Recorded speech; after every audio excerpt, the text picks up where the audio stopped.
ಯಾರು ಇದನ್ನು ಶ್ರದ್ಧೆ ಇಟ್ಟು ಮಾಡ್ತಾರೋ ಬರೆದು ಕೊಡ್ತೀನಿ, ಅವನಿಗೆ ಫಲ 100% ಸಿಗೋದು ಫಿಕ್ಸ್. ಒಂದು ಹೆಸರಿಂದ ಇಡೀ ಜಗತ್ತನ್ನು ಒಂದು ಮಾಡಿದ್ದು ಜಾಗ ಶಬರಿಮಲೆ. ನೀನು ನನ್ನ ಭಕ್ತರನ್ನ ಮುಟ್ಟಬಾರದು ಅಂತ ಅಯ್ಯಪ್ಪ ಹೇಳ್ತಾರೆ. ದೇವರನ್ನು ನಂಬದಿದ್ದವರು ಸುಮಾರು ಜನ ಇದ್ದಾರೆ. ಒಂದು ಸಿಂಪಲ್ ಚಾಲೆಂಜ್ ಇದೆ ಶಬರಿಮಲೆ. ಕೇರಳದ ಅತಿ ಮಳೆಗೆ ಪ್ರಪಂಚವೇ ಉರುಡು ಹೋಗ್ತದೆ, ಆದ್ರೆ ಅಗ್ನಿಯ ಬೆಟ್ಟ ಇದೆಯಲ್ಲ ಅದಿವತ್ತು ಆಗಲಿ. ಆ ಗರುಡನಿಗೆ ಯಾರು ವಾಕಿ ಟಾಕಿಯಲ್ಲಿ ಹೇಳಲ್ಲ, ಆಭರಣದ ಹಿಂದೆ ನೀನು ಬರಬೇಕು. ಇದು ಕಾಮವನ್ನ ಹುಟ್ಟಿಸ್ತು, ಇದು ಕಾಮನನ್ನ ಸುಟ್ಟು. ಅರವಣ ಪಾಯಸ, ಪ್ರಸಾದ, ತುಪ್ಪ. ಅಲ್ಲಿ ಚಿನ್ನದ ಮೆಟ್ಲುಗಳು. ಆ ಚಿನ್ನವನ್ನು ಸ್ಪರ್ಶ ಮಾಡಿದಾಗ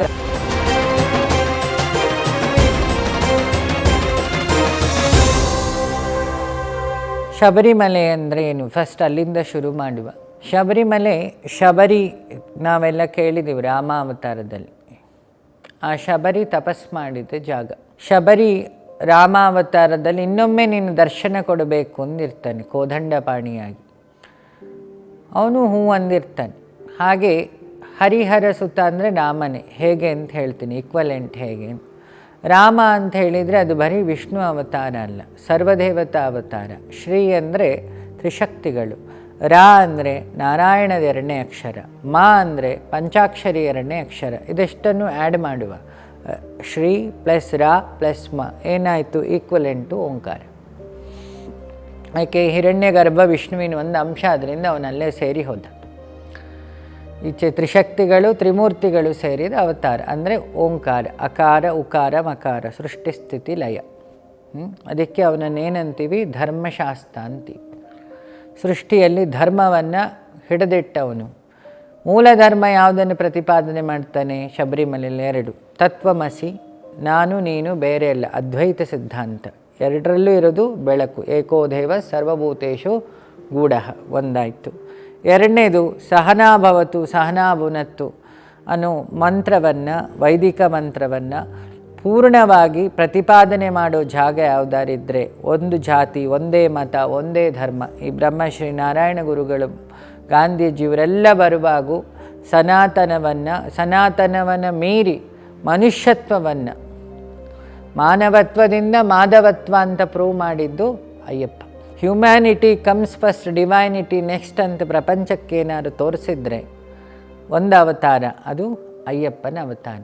ಅಲ್ಲಿ ಜಾತಿ ಮತ ಧರ್ಮ ಇಲ್ಲ, ಒಂದೇ ಒಂದು ID ಕಾರ್ಡ್. ಅವನು ಹಿಂದೂ ಆಗಲಿ, ಮುಸ್ಲಿಮ್ ಆಗಲಿ, ಕ್ರಿಶ್ಚಿಯನ್ ಆಗಲಿ, ಯಾವುದೇ ಜಾತಿ ಆಗಲಿ, ಕಮ್ಯುನಿಸ್ಟ್ ಆಗಲಿ, ಅವರನ್ನು ಮಾತಾಡಿಸೋದು ಹೇಗೆ? ಅಯ್ಯಪ್ಪ ನಮಸ್ಕಾರ, ಅಯ್ಯಪ್ಪ ಚೆನ್ನಾಗಿದ್ದೀರಾ. ಸೊ ಒಂದು ಹೆಸರಿಂದ ಇಡೀ ಜಗತ್ತನ್ನು ಒಂದು ಮಾಡಿದ್ದು ಜಾಗ ಶಬರಿಮಲೆ. ಇದಿಷ್ಟು ಶಬರಿಮಲೆಯ ತತ್ವ ಮತ್ತು ಶಬರಿಮಲೆ ಹೇಗೆ ಹುಟ್ಟಿತು. 18 ಮೆಟ್ಲೆ ಯಾಕೆ ಅಂತ. ಈ ಮಹಾಭಾರತದಲ್ಲಿ 18 ಪರ್ವ. ಒಬ್ಬ ಮನುಷ್ಯ ಒಂದು ವೋಟರ್ ID ತಗೊಳ್ಬೇಕಾದ್ರೆ ಪೂರ್ಣ ಆದ ಅನ್ಲಿಕ್ಕೆ 18 ವರ್ಷ ಆಗಬೇಕು. ಆಮೇಲೆ 16 ಕಲೆಗಳು +2 ಜೀವ ಮತ್ತು ಪರಮಾತ್ಮ ಇಷ್ಟು ಸೇರಿದರೆ ಏನಾಯಿತು? ಮತ್ತು 18 ಆಯಿತು. ನಮ್ಮಲ್ಲಿ 16 ಕಲಾ ಪ್ರಾಣ, ಅದಕ್ಕೆ 16 ಉಪಚಾರ ಅಂತೀರ ದೇವರಿಗೆ. 16 ಕಲೆಗಳಿಗೆ ಪೂಜೆ ಮಾಡ್ತಾ ಹೋಗೋದು. ಕಲಾಹೋಮದಲ್ಲಿ ಈ ಮಂತ್ರವನ್ನು ಉಪಯೋಗಿಸ್ತೀವಿ. ಈ 16 ಕಲೆ ಪೂರ್ಣ ಆದಾಗ ಅವನು ದೊಡ್ಡವನಾದ ಅಂತೀವಿ.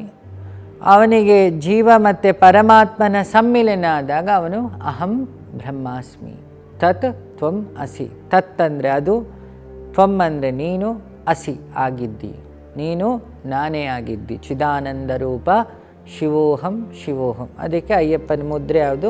ಚಿನ್ಮುದ್ರೆ. ಇದು ತ್ರಿಗುಣ ಅಥವಾ ತ್ರಿಮೂರ್ತಿಗಳು. ಅದು ಪೂರ್ಣಕ್ಕೆ ಹೋದರೆ ಪರಬ್ರಹ್ಮ, ಇದೆ ಚಿನ್ಮುದ್ರ ರೂಪಿ. ಮತ್ತು ಭಗವಂತ ಕೂತ್ಕೊಳ್ಳೋದು ಯೋಗ ಪಟ್ಟದಲ್ಲೂ ಕೊಡ್ತಾನೆ. ಅದೊಂದು ಭಂಗಿ. ಬ್ರಹ್ಮಜ್ಞಾನದಲ್ಲಿ ಊರ್ಧ್ವರೇತಸೇ ನಮಃ, ತನ್ನ ಚೈತನ್ಯವನ್ನು, ವೀರ್ಯವನ್ನು, ರೇತಸ್ಸನ್ನು ಊರ್ಧ್ವಮುಖವಾಗಿ ಹರಿಯಲ್ಪಡೋದು. ಹಾಗಾಗಿ ಭಗವಂತನ ಅಗ್ನಿನೇತ್ರ ನಿಮಗಲ್ಲಿ ದರ್ಶನ ಆಗ್ತದೆ ಜ್ಯೋತಿರ ರೂಪದಲ್ಲಿ. ಇದು ಸೂರ್ಯನೇತ್ರ, ಇದು ಚಂದ್ರನೇತ್ರ. ಇದು ಕಾಮನೆಗಳನ್ನು, ಸೃಷ್ಟಿಗೆ ಕಾರಣವಾದ ನೇತ್ರ. ಇದು ಲಯಕ್ಕೆ ಕಾರಣವಾದ ನೇತ್ರ. ಇದು ಕಾಮವನ್ನು ಹುಟ್ಟಿಸ್ತು, ಇದು ಕಾಮನನ್ನು ಸುಟ್ಟಾಕ್ತು. ಸೊ ಈ ಅಗ್ನಿನೇತ್ರ ಅಂದರೆ ಶಿವನ ನೇತ್ರ, ಅಗ್ನಿಹೋತ್ರಾತ್ಮನೇ ನಮಃ. ಒಬ್ಬ ಮನುಷ್ಯ ತಪಸ್ಸಿಂದ ವೈರಾಗ್ಯದಿಂದ ಕಾಮನೆಗಳನ್ನು ದಹಿಸಿ ಪೂರ್ಣ ಕಾಮ ಆಗ್ತಾನಂತೆ. ಆ ತತ್ವ ಅಲ್ಲಿ ಶಬರಿಮಲೆಯಲ್ಲಿರೋದು. ಹಾಗಾಗಿ ಅವನನ್ನು ಹರಿಹರ ಸುತಾನ್, ಅವನಿಗೆ ತುಪ್ಪದ ಅಭಿಷೇಕ ಇಷ್ಟ. ತುಪ್ಪ ಅಂದ್ರೇನು? ಅಲ್ಲಿರೋದು ಅಗ್ನಿತತ್ವ. ಅಗ್ನಿರೂಪಿ ಯಾವುದು? ಪಂಚಾಮೃತದಲ್ಲಿ ತುಪ್ಪ, ತೇಜಸ್ಸನ್ನು ಕೊಡುವವನು. ಯಾಕೆ ತುಪ್ಪ? ಗಾಯತ್ರಿ 3 ಅಳಿಸಿ ಗಾಯ ಉಳ್ಕೊಳ್ತು. ಒಂದು ಹಸು ಒಂದು ಚತುರ್ವೇದಕ್ಕೆ ಸಮ. 3 ಹೊತ್ತು ಸಂಧ್ಯಾವಂದನೆ ಮಾಡುವುದು ಒಂದೇ, ಒಂದು ಗೋಮಾತೆಯನ್ನು ಪ್ರೊಟೆಕ್ಟ್ ಮಾಡೋದು ಒಂದೇ. ಸೂರ್ಯನಾಡಿಯ ಮೂಲಕ ಚೈತನ್ಯವನ್ನು, ಯಾಕೆ ಚೈತನ್ಯದ ಭೂಮಿಯ ಅಧಿದೇವತೆ ಯಾವುದು? ಸೂರ್ಯನೇ. ಆ ಚೈತನ್ಯವನ್ನು ತನ್ನ ಸೂರ್ಯನಾಡಿಯ ಮೂಲಕ ಬೆನ್ನಿಗೆ ಎಳ್ಕೊಂಡು ಅದನ್ನು ಹಾಲಾಗಿ, ಹಾಲಿಂದ ತುಪ್ಪ ಆಗಿ ಕನ್ವರ್ಟ್ ಮಾಡಿ ಪೂರ್ಣ ಪ್ಯೂರಿಫೈಡ್ ಅಗ್ನಿ, ಅದನ್ನು ಅಗ್ನಿತತ್ವಾದ ಅಯ್ಯಪ್ಪನಿಗೆ ಅಭಿಷೇಕ. ಇನ್ನೊಂದು ಭಸ್ಮದ ಅಭಿಷೇಕ. ಜಗತ್ತಲ್ಲಿ ನಾಶವೇ ಇಲ್ಲದೊಂದು ವಸ್ತು ಯಾವುದು? ಭಸ್ಮ. ಎಲ್ಲ ನಾಶ ಆಗಿ ಭಸ್ಮ ಆಗೋದು, ಅದು ಅಗ್ನಿಯ ಸ್ವರೂಪವೇ. ಹಾಗಾಗಿ ಆ ಭಸ್ಮವನ್ನು ಮತ್ತೆ ಬೆಂಕಿ ಕೊಟ್ಟರು ಅದು ಭಸ್ಮವೇ ಆಗಿರುತ್ತೆ. ಇನ್ಫೈನೈಟ್ ಆ್ಯಂಡ್ ಎಂಡ್ಲೆಸ್ ಸ್ಥಿತಿ. ಒಬ್ಬ ಆತ್ಮಜ್ಞಾನಿ ಆದಾಗ ಅವ ಭಸ್ಮ ವಿಭೂತಿ ಆಗ್ತಾನೆ ಅಂತ. ಹಾಗಾಗಿ ಶಿವ ವಿಭೂತಿ ಪ್ರಿಯ. ಹರಿಹರ ಸುತ, ಅಲ್ಲಿ ಶಿವ ಮತ್ತು ವಿಷ್ಣುವಿನ ಸೇರುವಿಕೆಯಿಂದ ಹುಟ್ಟಿದವನು. ಶಿವ ಅಂತ ಹೇಳಿದರೆ ಜ್ಞಾನ, ಅಂದರೆ ಅಗ್ನಿತತ್ವ, ವೈರಾಗ್ಯ ಮೂರ್ತಿ. ವಿಷ್ಣು ಅಲಂಕಾರ ಪ್ರಿಯ. ಸೊ ಹಾಗಾಗಿ ಅಯ್ಯಪ್ಪನಿಗೆ ನೀವು ಉತ್ಸವವೂ ನೋಡ್ಬೋದು. ಈ ಕಡೆ ಶಿವನಿಗೆ ಅಭಿಷೇಕವಾದ ತುಪ್ಪದ ಅಭಿಷೇಕ, ಭಸ್ಮದ ಅಭಿಷೇಕವನ್ನು ನೋಡ್ಬೋದು. ಮತ್ತು ಅಯ್ಯಪ್ಪನ ದೀಕ್ಷೆಗೀಗ ಬರುವ ಈ 18 ಮೆಟ್ಲುಗಳು ಒಂದೊಂದು ತತ್ವ. ಯಾರು ಪ್ರತಿ ವರ್ಷ ಒಂದೊಂದು ವರ್ಷ ಒಂದು ತತ್ವವನ್ನು ಉಪಾಸನೆ ಮಾಡಿ ಆ 18 ಮೆಟ್ಲನ್ನು ಹತ್ತುತ್ತಾನೋ ಅವನಿಗೆ 18ನೇ ವರ್ಷ ಆತ್ಮ ಸಾಕ್ಷಾತ್ಕಾರ ಆಗುತ್ತೆ ಅನ್ನೋದು ಆ ವ್ರತದ ಮಹಿಮೆ. ಆರ್ತಿ ಆಸೆಗಳಿಟ್ಕೊಂಡು ಆ ಮೆಟ್ಲು ಹತ್ತೋಕ್ಕಿಂತ ಜ್ಞಾನಕ್ಕೋಸ್ಕರ, ಯಾಕೆ ಅದು ಬ್ರಹ್ಮಜ್ಞಾನದ ಜಾಗ, ರಿಯಲೈಸೇಷನಿನ ಜಾಗ ಶಬರಿಮಲೆ. ರಿಯಲೈಸೇಷನ್ ಅಂದ್ರೇನು? When you realise the light you will become enlighten. ಅಲ್ಲಿ ಲೈಟ್ ಉಂಟು. ಅಯ್ಯಪ್ಪ ನಿಮಗೆ ಮಕರ ಜ್ಯೋತಿ, ಆತ್ಮಜ್ಯೋತಿ ರೂಪದಲ್ಲಿ ಅವನ ಕಾರಣ ಶರೀರ ನಿಮಗೆ ದರ್ಶನ ಕೊಡೋದು. ಆ ಕಾರಣ ಶರೀರಕ್ಕೆ ದೀಪಂಜ್ಯೋತಿ ಪರಬ್ರಹ್ಮ ಅಂತ ಶ್ಲೋಕ ಇದೆ. ಆ ಪರಬ್ರಹ್ಮ ಸ್ವರೂಪಿಯಾದ ಪರಮೇಶ್ವರನನ್ನು ನೀವು ಪ್ರತಿ ವರ್ಷ ದರ್ಶನ ಮಾಡೋದು. ಸೊ ಅಲ್ಲಿ 2 ತತ್ವಗಳನ್ನು ನಾನು ಹೇಳಿದೆ. ಮತ್ತು ಅಲ್ಲಿ ಪ್ರಸಾದವು ತುಪ್ಪ, ಅರವಣ ಪಾಯಸ, ಅದರಲ್ಲೂ ತುಪ್ಪ ಮತ್ತು ಔಷಧಿ ಮಿಕ್ಸ್ಚರ್. ಅದು ಇನ್ನೊಂದು ಭಸ್ಮ. ಒಂದು ಶಿವನ ತತ್ವ, ಇನ್ನೊಂದು ವಿಷ್ಣು ತತ್ವ, ಇನ್ನೊಂದು ಜನರ ದುಃಖ ಕಳೆಯುವ ಪಾಯಸ ತತ್ವ. ಮತ್ತು ಅಲ್ಲಿ ಕ್ಷೇತ್ರಪಾಲ ಯಾರು ಅಂತ ಒಂದೆಲ್ಲ ಪ್ರಶ್ನೆ ಇರುತ್ತೆ. ಅಲ್ಲಿಗೆ ಕ್ಷೇತ್ರ ವೃಕ್ಷ, ಅಶ್ವತ್ಥ ವೃಕ್ಷ. ದೇವರನ್ನು ನಂಬದಿದ್ದವರು ಸುಮಾರು ಜನ ಇದ್ದಾರೆ. ಒಂದು ಸಿಂಪಲ್ ಚಾಲೆಂಜ್ ಇದೆ ಶಬರಿಮಲೆಯಲ್ಲಿ. ಆಯಿತು, ಮಕರ ಜ್ಯೋತಿಯನ್ನು ನಂಬಲಿಲ್ಲ ಬಿಡಿ, ಒಂದು ಅಶ್ವತ್ಥ ವೃಕ್ಷ ಇದೆ, ಎಷ್ಟೋ ವರ್ಷದಿಂದ ಅದು ಒಣಗಲಿಲ್ಲ. ಅದು ಇರುವುದಾದ್ರೂ ಎಲ್ಲಿ? ಇವರೆಲ್ಲ ತುಪ್ಪದ ಕಾಯಿ ಬೆಟ್ಟದ ಹಾಗೆ ಅಗ್ನಿ ಉರಿಯೋ ಜಾಗದ ಪಕ್ಕದಲ್ಲೇ ಒಂದಿಷ್ಟು ಗ್ಯಾಪಲ್ಲಿದೆ, ಗ್ಯಾಪು ಇಲ್ಲ. ಇವತ್ತು ಅದರ ಬೇರೆ ಅಗ್ನಿಗೆ ತಾಕ್ಕೊಂಡಿರೋದು, ಆದರೆ ಮರ ಸುಡಲಿಲ್ಲ.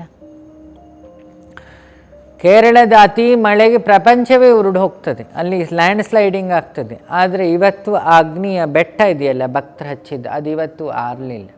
ಇದೆರಡಕ್ಕೆ ಜನ ಉತ್ತರ ಕೊಡಬೇಕು. ಮತ್ತು ಗರುಡ ವಿಷ್ಣುವಿನ ವಾಹನ, ಶಿವ ಆಕಾಶ ತತ್ವ ನಕ್ಷತ್ರ ರೂಪದಲ್ಲಿ ಕಾಣ್ತಾನೆ. ಅಲ್ಲಿ ವಿಷ್ಣು ಗರುಡ ರೂಪದಲ್ಲಿ ದರ್ಶನ ಕೊಡ್ತಾನೆ. ಯಾಕೆ ಆ ಗರುಡನಿಗೆ ಯಾರು ವಾಕಿ ಟಾಕಿಯಲ್ಲಿ ಹೇಳಲ್ಲ ನೀ ಈ ಟೈಮಿಗೆ ಬರಬೇಕು ಅಂತೇಳಿ. ಆ ನಕ್ಷತ್ರಕ್ಕೂ ಯಾರಿಗೂ ಹೇಳಲ್ಲ. ಶಿವ ಅಂದ್ರೇನು? ಚಿದಂಬರ ಆಕಾಶ ತತ್ವ, ವಿಷ್ಣು ಗರುಡ ವಾಹನ. ಅವರಿಬ್ಬರು ಅವತ್ತು ದರ್ಶನ ಕೊಡ್ತಾರೆ.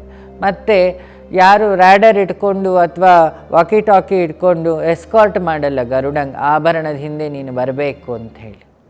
ಆಮೇಲೆ ಆ ಗರುಡ ಎಲ್ಲೋ ಹೋಗುತ್ತೆ ಅನ್ನೋದು ಯಾರಿಗೂ ಗೊತ್ತಿಲ್ಲ. ಇದು 3ನೇ ಚಾಲೆಂಜು ದೇವರಿಲ್ಲ ಅನ್ನೋರಿಗೆ. ಒಂದು ಚಾಲೆಂಜ್ ಅಶ್ವತ್ಥ, ಒಣಗದ ಅಶ್ವತ್ಥ ಗಿಡ. 2ನೇದು ಅಗ್ನಿಗುಡ್ಡ, ಆರದ ಗುಡ್ಡ. ಇನ್ನೊಂದು ಮಕರ ಜ್ಯೋತಿ, ಇನ್ನೊಂದು ಗರುಡ, ಇನ್ನೊಂದು ಆ ನಕ್ಷತ್ರ, ಆ ಟೈಮಿಗೆ ಬರುವ ನಕ್ಷತ್ರ. ಮತ್ತು ಅಲ್ಲಿ ಕ್ಷೇತ್ರಪಾಲ ಯಾರು ಅಂದರೆ ಮುನೀಶ್ವರ. ಹಿಂದೆ ಶಿವನ ಜಟೆಯಿಂದ ಹುಟ್ಟುತ್ತಾರಂತೆ, ಅದಕ್ಕೆ ಜಡೆ ಮುನೀಶ್ವರ ಅಂತೀವಿ. ಕಾಲಭೈರವ ಮತ್ತು ಮುನೀಶ್ವರ ಇಬ್ಬರು ಹುಟ್ಟೋದು ಶಿವನ ಜಡೆಯಿಂದ.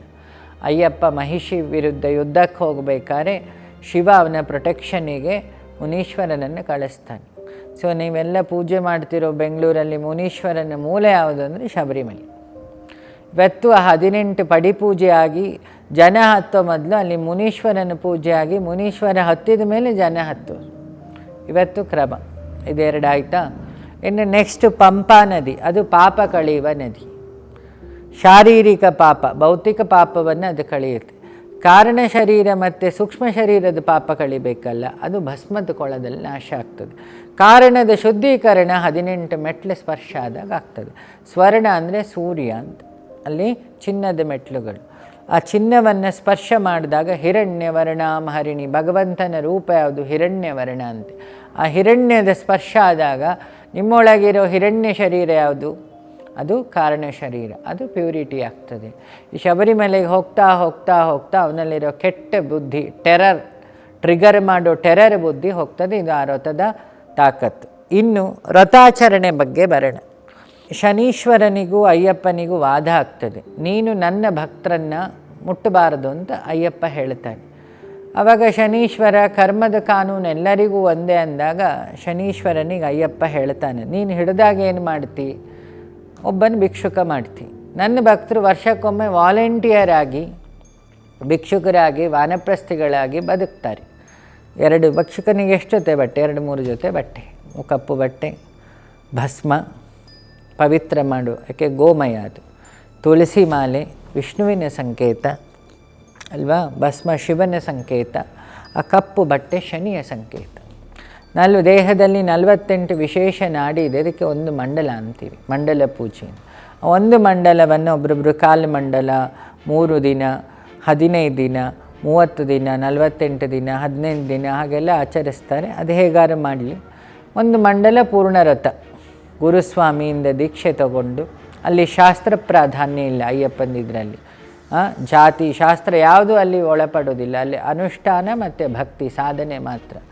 3 ಹೊತ್ತು ಭಜನೆ, 3 ಹೊತ್ತು ನದಿ ಸ್ನಾನ, ಮನೆಯಿಂದ ಊರಿಂದ ಹೊರಗೆ ದೇವಸ್ಥಾನದಲ್ಲಿ ವಾಸ, ಅದರ ಕಾಸ್ಮಿಕ್ ಪ್ಯೂರಿಟಿ ಟೆಂಪಲ್, ಅಲ್ಲಿ ನದಿ ಹರಿಯುವ ಎನರ್ಜಿ, ಕೈನೆಟಿಕ್ ಎನರ್ಜಿ, ಅದರಲ್ಲೂ ಶುದ್ಧಿ. ಹರಿಯೋ ನೀರಿಗೆ ಶಾಸ್ತ್ರ ಇಲ್ಲ ಅಂತಾರೆ. ಸೊ ಆ ಶುದ್ಧಿ ಆದಮೇಲೆ ಅವನು ಮಸಾಲ ಫುಡ್ಗಳೆಲ್ಲ ಅವಾಯ್ಡು, ಸಾಧಾರಣ ಆಹಾರ ತಿನ್ನಬೇಕು. ದೇಹದ ತಾಪವು ಆರೋಗ್ಯವೂ ಸುಧಾರಿಸುತ್ತೆ. ನ್ಯಾಚುರೋಪತಿ ಶಬರಿಮಲೆ ವ್ರತ ಅಂದರೆ. ನೆಲದಲ್ಲಿ ಮಲಗೋದ್ರಿಂದ ಬ್ಯಾಕ್ ಪೇನ್ ಸ್ಟ್ರೈಟ್ ಆಗುತ್ತೆ, ಬೆನ್ನೋವುಗಳು ಕಮ್ಮಿ ಆಗ್ತದೆ, ಹೆಡ್ಏಕ್ ಕಮ್ಮಿ ಆಗುತ್ತೆ. 3 ಹೊತ್ತು ಶುಚಿಯಾಗಿರೋದ್ರಿಂದ ಮನಸ್ಸು ಹಗೂರ ಇರುತ್ತೆ.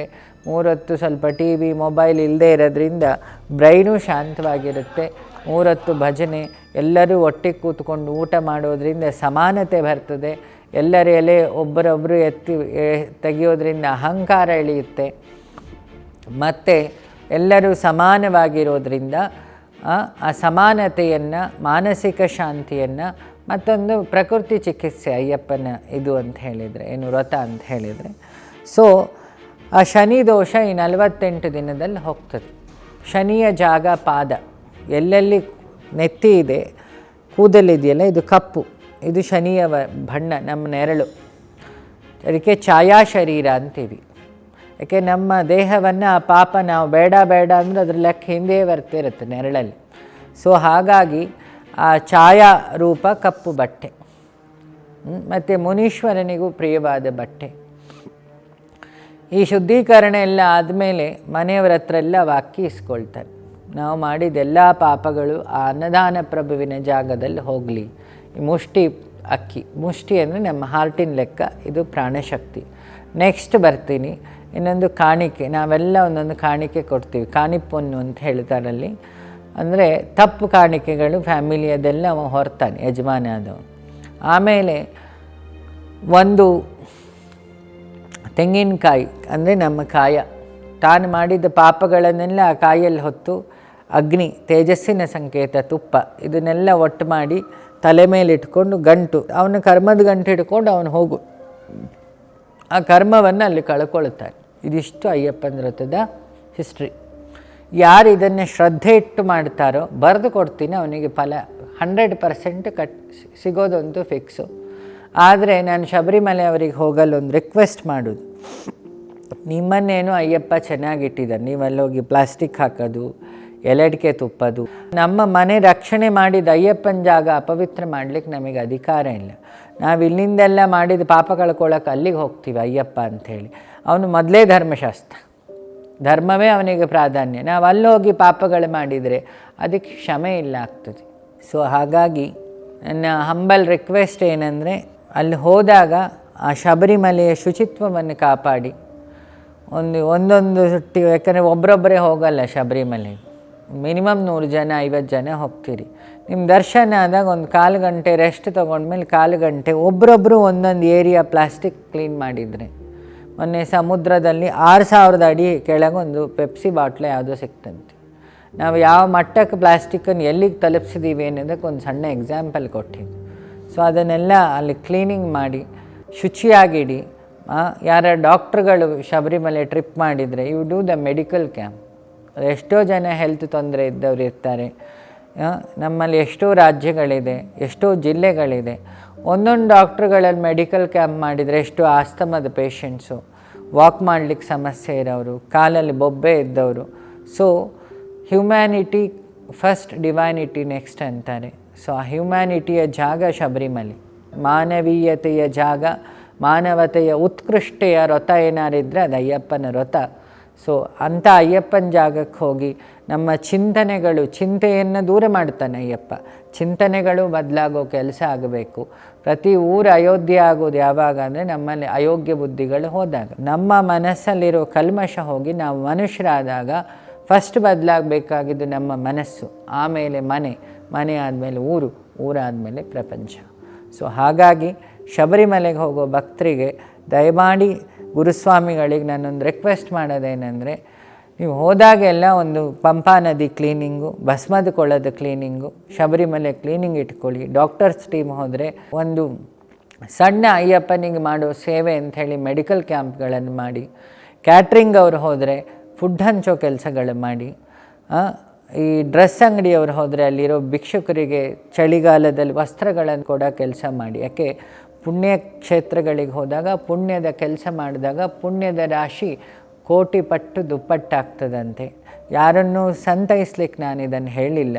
ಇದು ಭಗವಂತನ ಆರಾಧನೆ ಅಂದರೆ ಅವನು ಸರ್ವವೂ ತ್ಯಾಗ ಮಾಡಿ ತನ್ನ ಭಕ್ತರಿಗೋಸ್ಕರ ಬದುಕಿದ್ದಾನೆ. ಅರಮನೆ ತ್ಯಾಗ ಮಾಡಿದ, ತನ್ನ ಭಕ್ತರ ಹೃದಯವೇ ತನಗೆ ಅರಮನೆ ಅಂತ ಕೂತ ಅಯ್ಯಪ್ಪನಿಗೆ ನೀವು ನಿಜವಾದ ಭಕ್ತರಾದರೆ ಈ 3 ಕೆಲಸ ಮಾಡಿ ಆ ಭಗವಂತನ ಗುಣವನ್ನು ತಾನು ಆಚರಣೆ ಮಾಡುವುದೇ ನಿಜವಾದ ಭಕ್ತಿ ಅಂತ ನಾನು ನಂಬಿದವನು. ನಾನು ಹೇಳೋದು, don't worship the idol, please worship that ethics of Bhagwan. ಎಲ್ಲರಿಗೂ ಒಳ್ಳೆಯದಾಗಲಿ.